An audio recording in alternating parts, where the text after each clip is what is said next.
Hello and welcome to Linguabees, the podcast where language, education, and identity come together in thoughtful conversations. I am Noemi.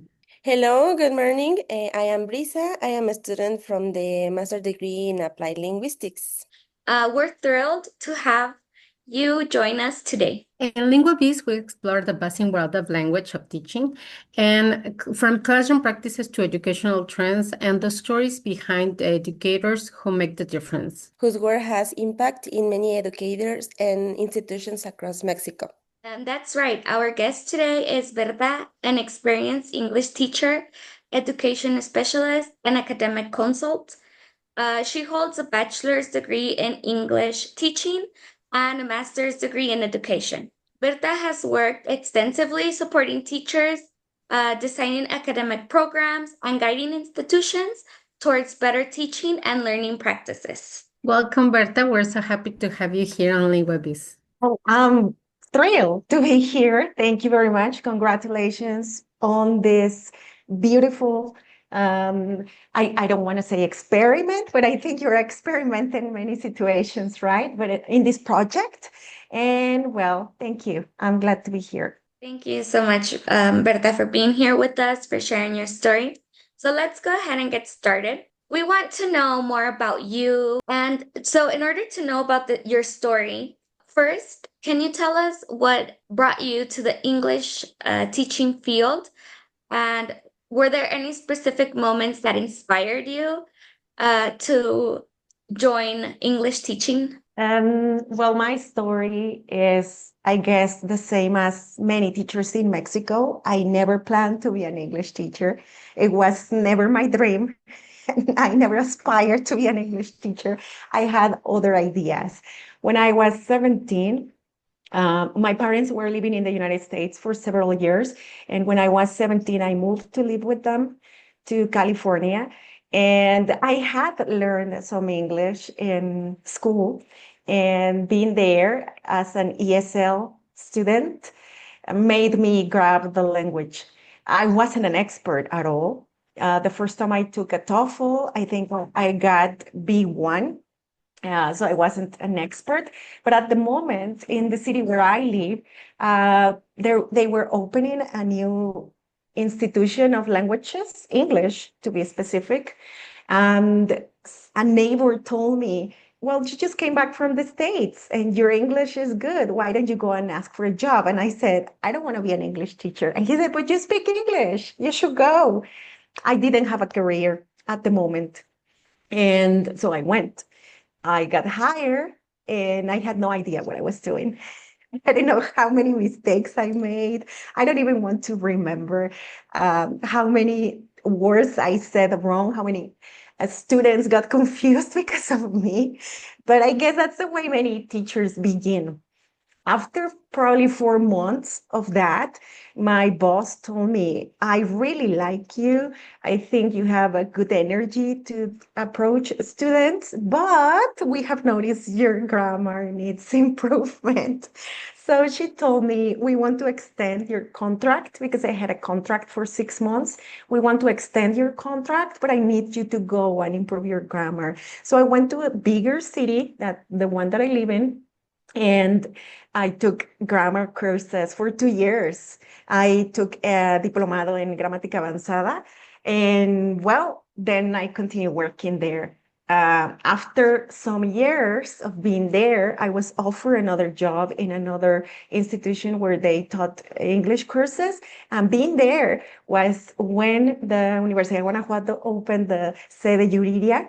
So we got invited to be part of the first generation. So I am a graduate of the first generation. And that's it. I don't know in which moment I felt like this is not only a job, this is what I want to do. And there was a moment that I was so convinced, and still now I am very convinced that this is what I like to do and this is where I want to be. But I don't know how it happened. I guess I just got involved and I stopped seeing it as a job and began seeing it as something I liked. And I think that what you mentioned is something very interesting because before the process that you have was like very common. People who know English start to studying a BA, and now it's different. Now, people who maybe don't have like a very high level of English starts to study the BA and then works on the level of English. So it's the other way around. So now we would like to know, after gaining the experience as an English teacher, what led you to continue with your studies in a master degree? And today's episode is no exception. We have the pleasure of talking with someone, in this case in education. I think that your master degree has a specific like focus. So would you tell us about that? Yes, sure. So before I got the degree, I had been teaching for several years now. So I was very convinced of what I was doing. And when I finished, I never imagined I was going to do a master. It wasn't in my plans again.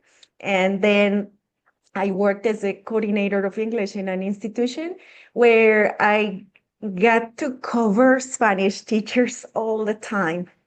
They told me like, because I didn't teach, I was only the coordinator. I didn't teach. I had about 12 teachers, depending on me, but I had my office and I only taught lessons when the teachers were absent.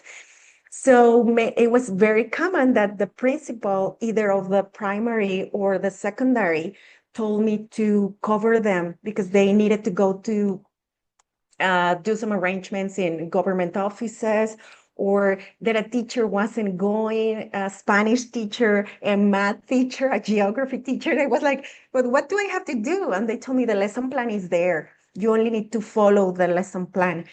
So I started to get involved in many areas, not only in English, and I started to like it a lot. Then I guess the real moment came when the school decided to open high school. It was only primary and secondary. The school decided to open high school. They didn't have a principal yet. So they told me, Berta, could you go to Guanajuato and take the courses that we need to open the high school? And it was definitely that moment when I got very involved in all the processes of education, at least in the state of Guanajuato. And I started to fall in love with education in general, not only with English. And that's when I decided to join the master, which has a focus in innovation. And I loved it because it was just the moment when technology had a boom on simple things as Kahoot. Everyone was doing Kahoots now, and very simple thing that everybody thought it was innovation. But in my master's and as a motto, a personal motto, I have learned that innovation is anything we do to change, to improve. Innovation doesn't really mean technology, as a lot of people think. Innovation just is I want to change this to make it better. That's very important because a lot of people think that it's just making changes to see what happens. No, it's making changes to get improvements. So I identify something in my practice that I want to improve and I make changes. They could include technology, they can include technology, but not all of the times. The situation is that many schools in Mexico don't have access to technology. So thinking in crazy ideas of this app and this website and this program is not real for most of the schools that we have in Mexico. So I loved my area, and I have been asked many times by my boss or coworkers, why didn't I choose something more related to English? Because my master was in Spanish. I took my master's in Spanish, but I think it is completely related, and I liked it very much. Thank you very much, Berta. And now you work as an academic consultant, and it's probably a role that not everyone might be familiar with it. Could you explain to us a little bit what your work involves and like day-to-day basis? How is it related to your knowledge or what experience you gain? Sure. Well, I work for a company previously called Educa, and now in a transition to change of Educa Libros y Textos from León, Guanajuato. And now I'm in the transition of the change of only the name of the company change. Everything is the same, only the name of the company to Learning Hub.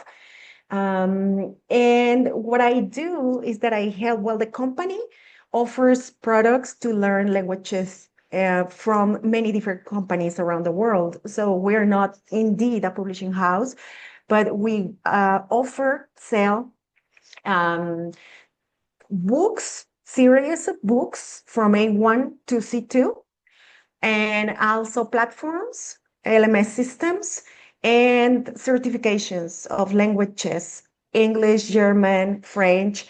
So I'm in charge of the area of English as an academic consultant, which means that we have a catalog with small courses, very small courses of 1 hour, most of them, that we offer our clients. So to give you an example, the one that I'm asked the most, it's called Ideas to Practice English in the English Classroom. So I developed the material. It's a presentation that I developed with information of what is speaking, what to consider when we teach speaking, and then lots of activities depending on the area. If it's a kindergarten, if it's a primary, secondary, it also changes a lot if it's private or public. Most of our schools are private, but we also, for example, we supply materials for two of the UNAM high schools, planteles, two of them that are, I think, 7.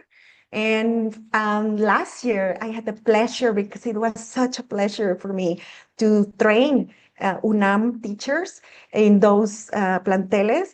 And what we did was TKT. They wanted to take one of the modules of TKT. So I prepare a course for the preparation for TKT. So many times, even though we have our catalog, we have schools that ask us for something specific. For example, a couple of, I think 2 years ago, 1.5, something like that, a school in Zacatecas was very interested in ChatGPT. It was just the beginning of ChatGPT. So the principal teachers had no idea what to do. So this is pretty interesting because I think it's where my master's and my interest for education in general joins, because they said, we don't want it only for the English teachers. We want it for all of the teachers. So I prepared an introduction to what was ChatGPT, how to use it, with lots of exercises and activities, but for all of the teachers of the school, primary, secondary, and high school. There were about 60 teachers. It's a huge school in Zacatecas. I had to go there, of course. And it was so interesting.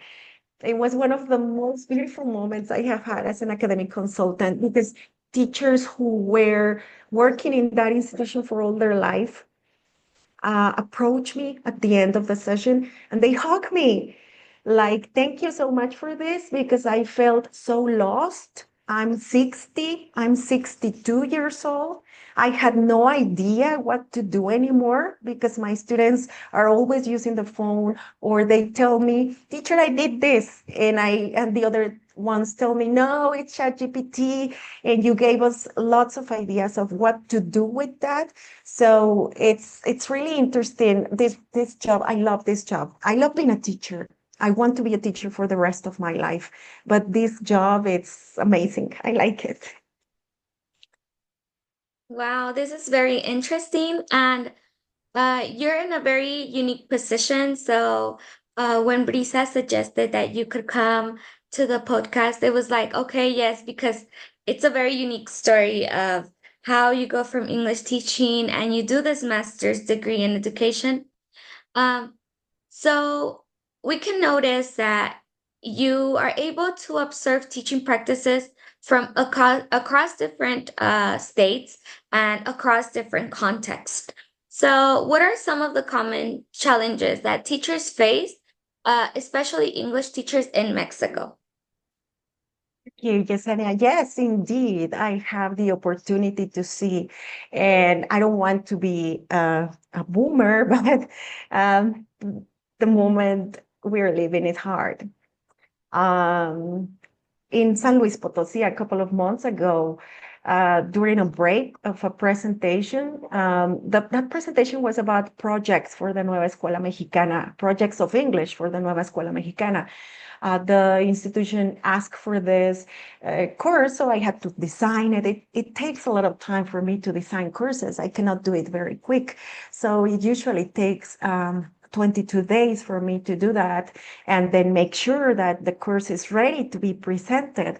So they asked for how, with the textbook they were using, how could they use it to make the projects of the Nueva Escuela Mexicana? And it was a long course because it had a lot of practice and examples. I had to print the formats, take the formats, the students will fill them out. So during a break, a teacher started crying and she told me, I don't want to be a teacher anymore. It's so hard. Parents are always on us in private institutions, and I didn't know what to do. I felt like crying with her. I wanted to cry as well. And well, the only thing that I just thought telling her is, pardon to ask you this, but are you a teacher? Did you study to be a teacher? And she told me, yes, I did. And then I asked her, well, why don't you take a day, 2 days to reflect? Why did you make that decision? Was it the right decision? Analyze it. Remember when you got your diploma, how did you feel when you taught for the first time? And if you really feel it, try harder. And now I don't want nobody to hear this. It's a secret, but change school. It's probably the school. It's not you. It's not the students. It's probably the school. Some private schools, sadly, are so full of negative parents, or the coordinators or principals are in a dynamic that doesn't help teachers. And that's very sad. So it is definitely the hardest part of my job at the moment, that many teachers are not happy. But sometimes they're not teachers. They're just, for example, one that is very common is I have encountered many graphic designers that speak English, but they don't have job as a graphic designer, but they speak English. So they start teaching English because they speak English, but their real love is graphic design. So with everything going on in schools at the moment in Mexico, they're overwhelmed and they just quit. Like this summer, I have to attend several schools. I have to attend several institutions. And I asked the secretary, that is the one we put the agenda together, the secretary of my boss and I, we put the agenda together. And I was asking her, but this school is already a client. Why are they asking for a book? Because, well, I forgot to say that my job is, well, my section is divided in two. I have a coworker who's in charge of the book training, and I'm in charge of the academic part, only the, let's say, I don't know how to implement writing activities. Give me an idea of what can I do with reading, or something like that. And I have a partner, coworker, who's in charge of the technology part. And so the secretary told me several times these last days, this school is asking for technological advice again. And I said, but why? They're already clients. And she always tells me, because they change teachers. They have different teachers. And so it is a very common situation now in Mexico that teachers are not studying to be teachers. They have another career, which is very, it's not something that I want to put down. It's something that I admire. I actually admire people like that. But many times it causes that they're not in love with what they do. They don't love what they do. So when problems arise, they just cannot handle it. But it happens with people who study to become English too. Finally, I want to add that we also sell in Central America. In Central America, we also export product there, and I also train teachers in Central America. And it's the same situation. I always ask. I'm very curious. I'm very, very curious, and I'm always asking teachers in Honduras, in Guatemala. I'm always asking, like, how are you guys doing? And they tell me, oh, parents are so hard these days. It's very difficult to get the students' attention. Same problems everywhere. And finally, well, our series belong to companies from mainly Korea, Italy, and we also have one from Dubai. And when I see the academic consultants from the companies, because we have to be in touch, when I get to see them, I always ask the same, how's everything? And they say, oh, everything is turning very hard, very difficult.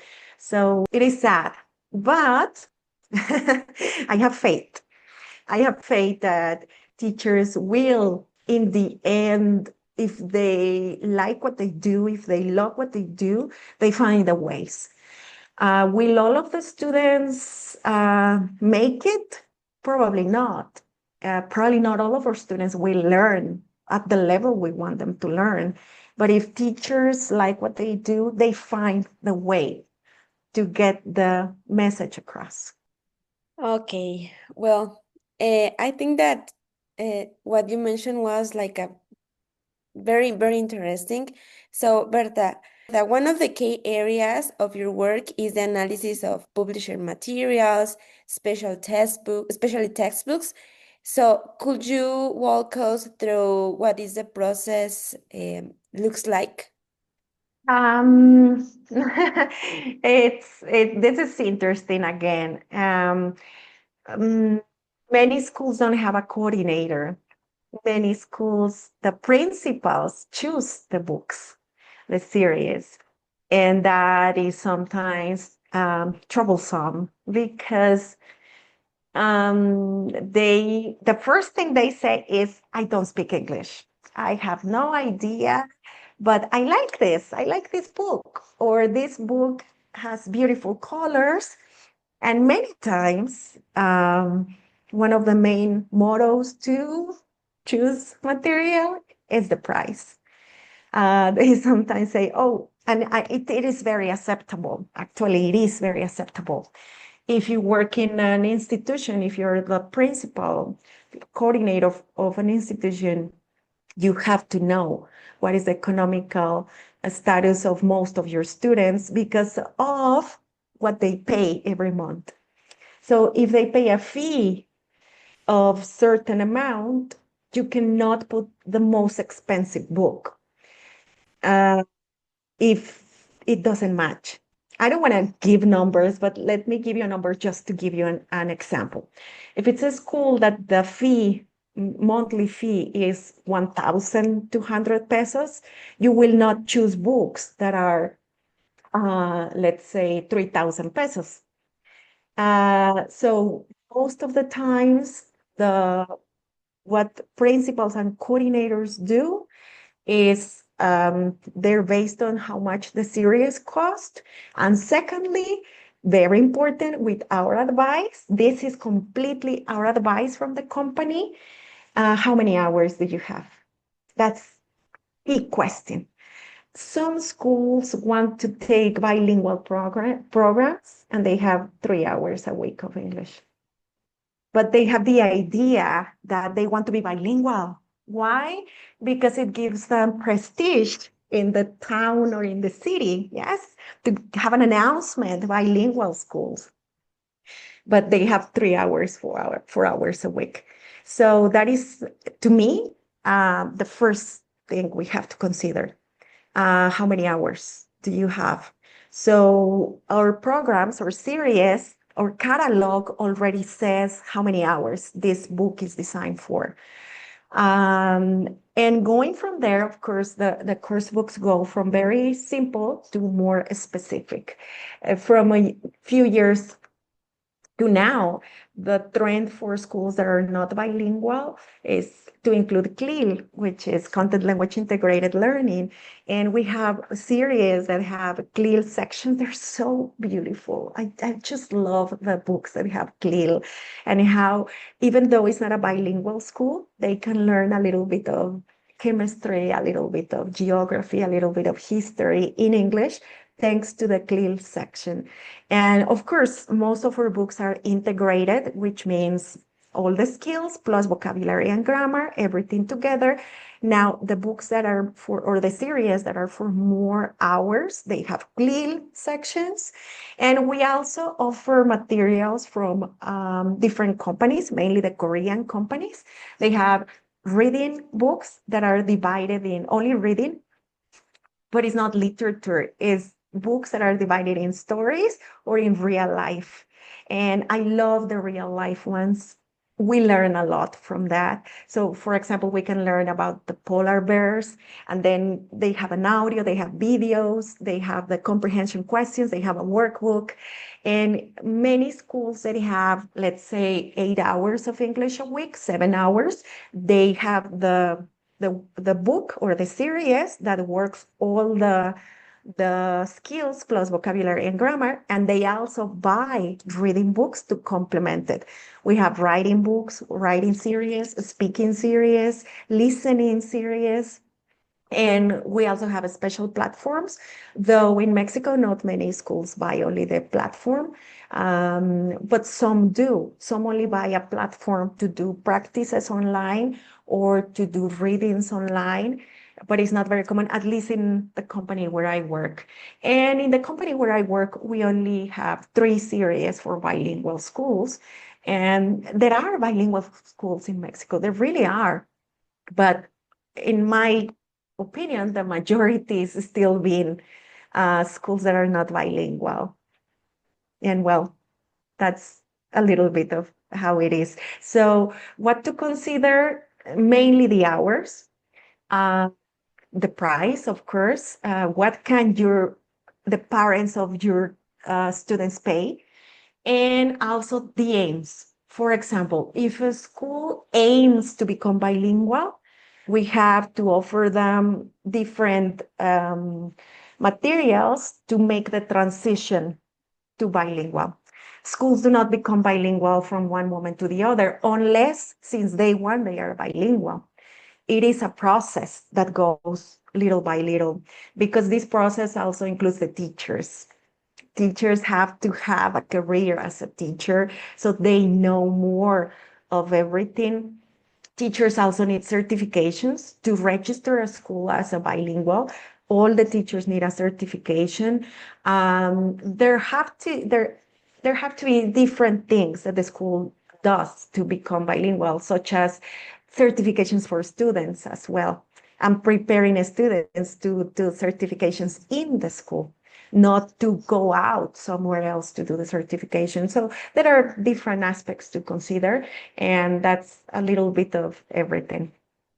Well, it sounds like a very detailed and thoughtful process. So, you mentioned part of this, so just to like establish what are like the criteria that you usually consider when evaluating whether a textbook or a set of materials is right for a particular institution. Yes, well, I guess what I answered before was this question. Yes, that's we definitely need to sit and talk to the coordinators, teachers, the schools that don't have coordinators. Many times the principals tell the teachers to be in charge. The problem comes when, let's suppose it's 3 teachers and 2 teachers like one material and another teacher likes another material, and they have to get to an agreement of which one to use, or usually the principal says, oh, I like this or I want this, but it's usually that, yes, what I just mentioned. The cost is important. We don't want to base it on that, but it is important. I just remember a school, we have a client we have in Estado de Mexico, and it's a public school. We also have some public schools in the Autónoma de Querétaro, one in Estado de México, but I don't remember the name of the school. So they are public schools. So the first thing they tell us is, I want the cheapest material you can offer, but of course, quality. And because our teachers in the area where we are at, for example, the ones of Autónoma de Querétaro, this is very interesting. Those institutions are in San Juan del Río, not in Querétaro, Querétaro, but in San Juan del Río, Querétaro. So the teachers and the parents seem to be very interested in their children buying, or teens buying, a book. And most of the public schools, they don't want to buy a book because they know it implies problems.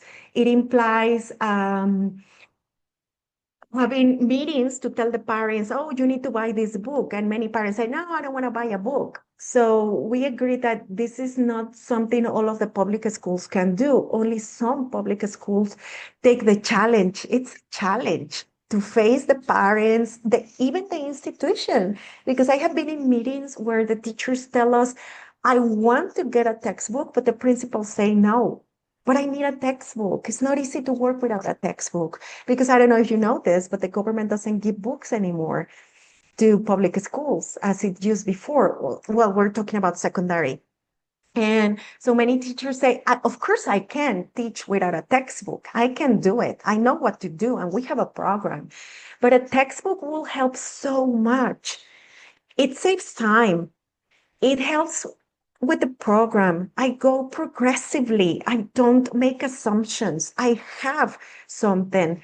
If I'm ever absent, a teacher who substitutes me knows not only my lesson plan, but has a textbook to follow. And it increases motivation in learners. It's not only copying from the board.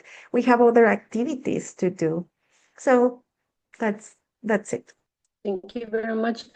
I find it interesting how you mention you an academic consultant, how is that you need to know the context of the people who is receiving the books, because there is also always an ethical consideration, right? Because as you mentioned, you could recommend the most expensive, but probably it's not about just the money. It's also not just bringing the book, make them available for the students, but also meaningful, like knowing that the teachers and the students will get the best, like it will be effective for them and the context they have. As you said, no, like if it's a minimal time of teaching class, they would use that time instead of rushing, trying to cover all the material or having a lot of time with very little material. I think that's interesting. Yes, it is, Noemi.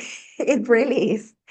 Thank you very much. Well, now, from your perspective, how important is it that institutions select material based on their specific teaching context rather than just opting for the most popular or visually appealing textbooks?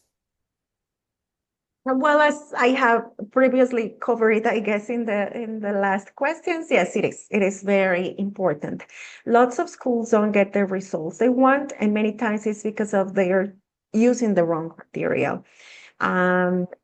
What happens also very commonly is that institutions change material from one year to the other, and they never get to see the results of what the series really is. I have not worked in other companies. This is the only company where I have worked. But since the company is not a publishing house itself, but a company that sells, I think, 12 different companies, I get to see lots of feedback because I know this school works with this material and I know the teachers are very happy because of this. And I see that this other school works with this other material and probably teachers are complaining a little bit because one of the things teachers say a lot is that it's very repetitive. And I try to explain them that that's the way many of the publishing houses work with their book writers or material developers. Many times that's what they look for because it's a system.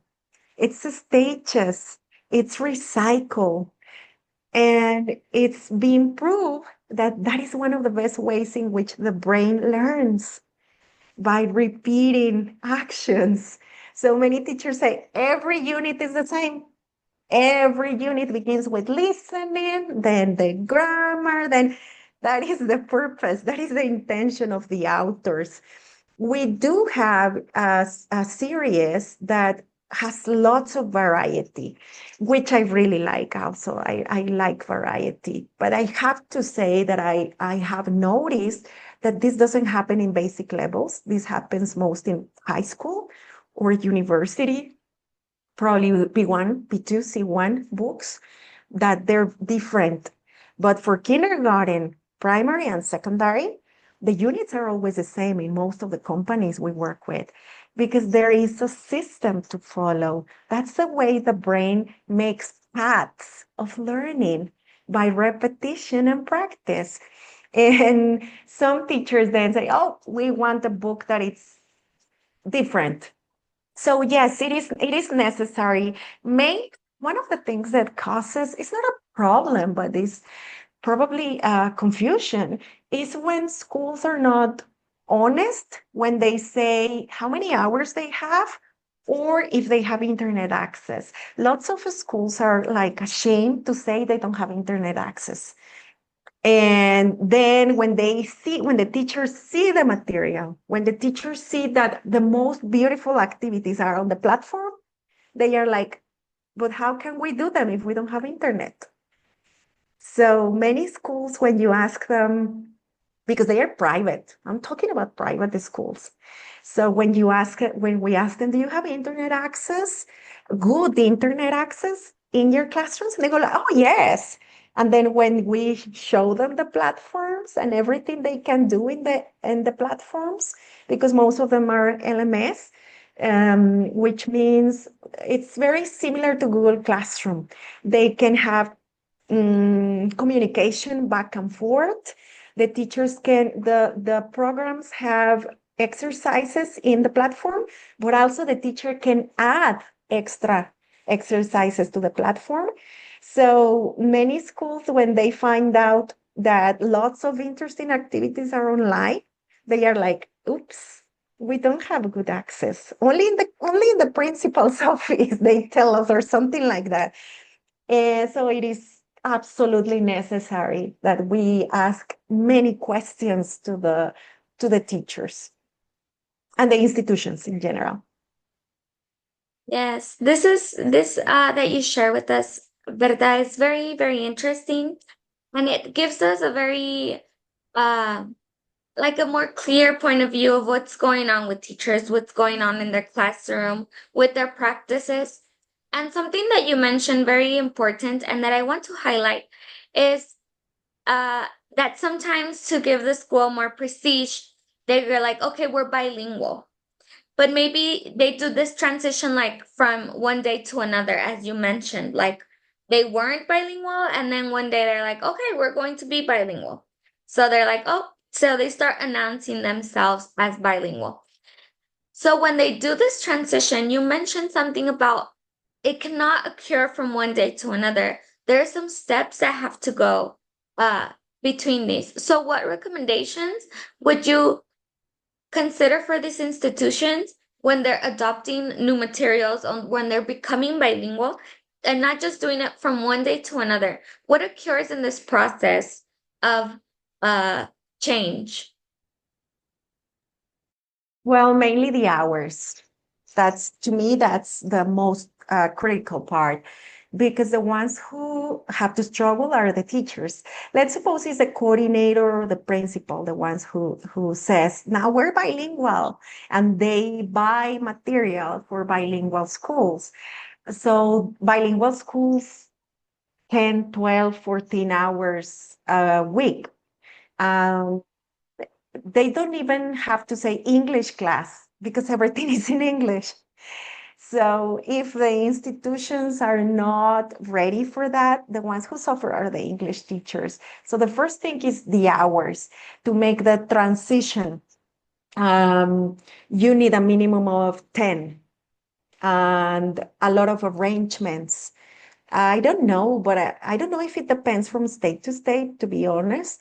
But well, you can find information of what it takes to make the change to really be bilingual, not just to say you're bilingual.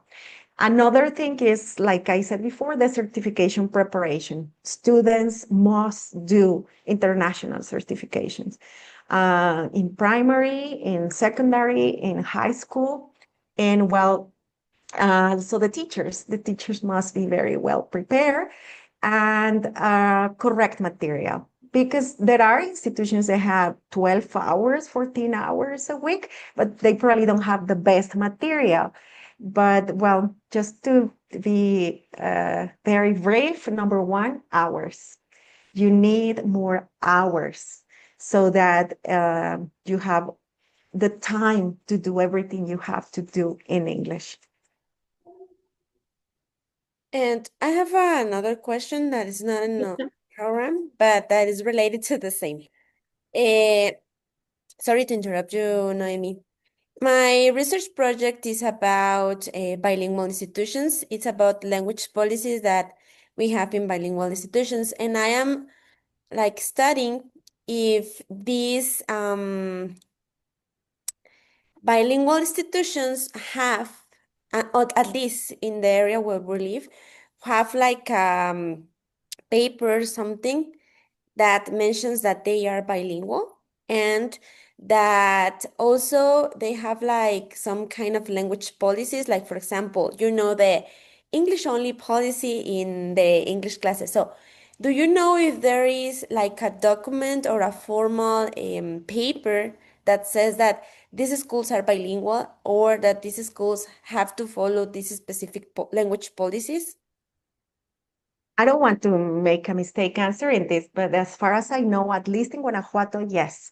In the Secretaría de Educación del Estado, when schools are registered, it has to be registered under bilingualism. Why? Because the subjects are different.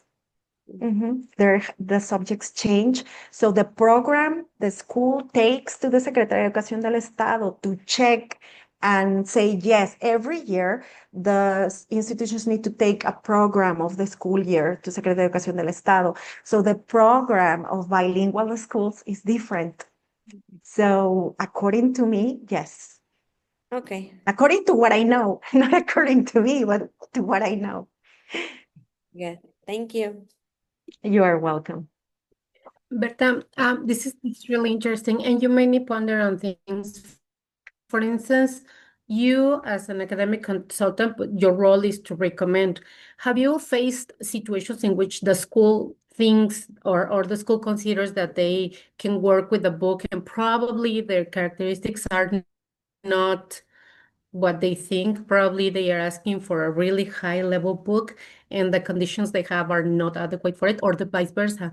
They are asking for a lower level book. And what could you say is your role as an academic consultant? Yes, it happens, Noemi. It happens. In the company where I work, probably not so much. I have to say that my boss is a very experienced person in this. He worked for a very important company that, well, I don't want to mention, but he worked for a very important company for many years. And then he decided to do his own company.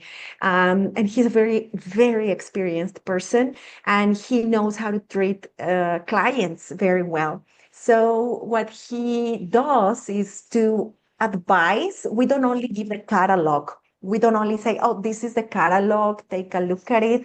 But we first ask questions about everything to know the context. And then we suggest from our catalog, we recommend you this and this and this. Many times, as I have said, what really makes the final decision is the price of the series. Why do prices change? Mainly because of how complete the series are and if they have an LMS or not.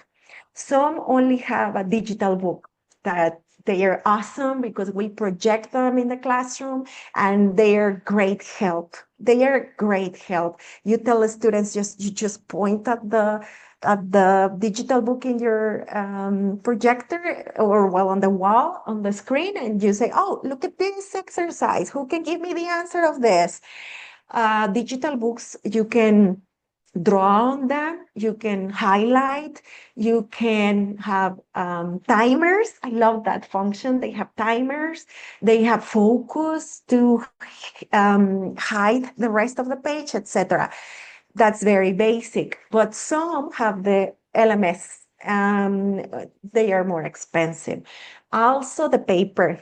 Um, Interesting fact, paper has increased price a lot in the last years. I don't know if you notice it in your notebooks. Do you buy notebooks for your agendas or your master's classes? Probably 4 years ago, 5 years ago, notebooks prices went so high. It was the paper. Paper got more expensive. So different textbooks use different papers, and they also vary the prices.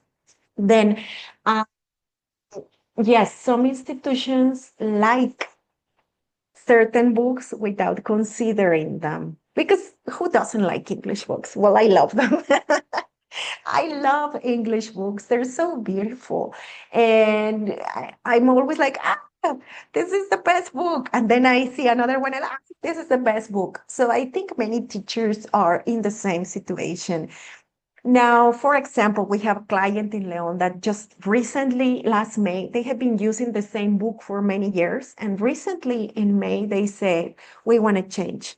And when we asked why, the coordinator's answer was very interesting. She said, because we teachers, we are bored of the same book. This is not about the students. This is about us. Students are different every year. The students, they get to see the book 6 years in primary, 3 years in secondary, 3 years in high school. And she said, but we teachers, we have been here, most of the teachers in this institute have been here for 12 years, 15 years. And the same book always, it's tightening. We don't want it anymore. We need a change. And well, what can we do? We can just tell them, well, this other series is very similar to the one you already had. Why don't you? Oh, this is very interesting and also important. In our company, we give free trials. So when of the digital books or the LMS, so when teachers or coordinators or principals are not sure, we don't give them the physical book. We give them the access to the digital books and to the platform, so they can check it out and see if they like it or not, how comfortable they feel, because most of the platforms are so easy to use, most of them. Only a couple of them are a bit confusing. Most of them are super easy, which is also important. I was in Cortázar, Guanajuato, a few weeks ago with the school, an institution that all of the teachers were older, more than 50 years old. So they always, since the beginning, they said, we need a book that has a platform that our teachers can use. Let's be real. We're not experts in technology. We want to do our best, and they did. In the training, they were amazing. Positive energy. They wanted to learn. All of them had their laptops. So we were doing the training of how to access the digital books, how to do things in the platform. And they were like asking questions, writing papers. They were helping each other. But if institutions don't consider this, and they have teachers that are not good at technology, and they just choose a series that has bit more complex LMS, teachers are going to have a hard time. And many of the times they don't even want to use it because they don't know how. So yes, it always happens that the institutions sometimes want to use something that is probably not the best, but that's where the company joins and says, well, we advise you this, but in the end, the client has the last decision. Well, Thank you very much, Berta, for joining us today. Your insights into this process of selection, the things we need to consider on choosing these educational materials, supporting institutions. Thank you very much to your because your academic consultation it's interesting for us and enrich totally this conversation because as you mentioned, we as teachers are the one that works with the textbooks and sometimes our opinion is not really here. So thank you very much for joining us today. You are welcome, Noemi, Yesenia, and Briza. Well, to our listeners, thank you for being part of this episode. And we hope today's conversation helped to reflect on the materials you use and the decisions behind them. Yes, and thank you so much, Berta, for sharing all your experience. This I know it will be totally useful for all our listeners, for those teachers that are feeling a little bit lost in the process. They can, okay, I'm not the only one, and this is how it is. This is part of the process. And as you mentioned, maybe it's the institution, maybe it's the material. So they can also know that the problem is not them with their teaching, but it could be many factors around it. So thank you so much. And to our listeners, well, don't forget to follow Linguabees, your favorite podcast platform, and share this episode with your colleagues and fellow language lovers. Thank you. Until next time. Bye-bye. Mhm.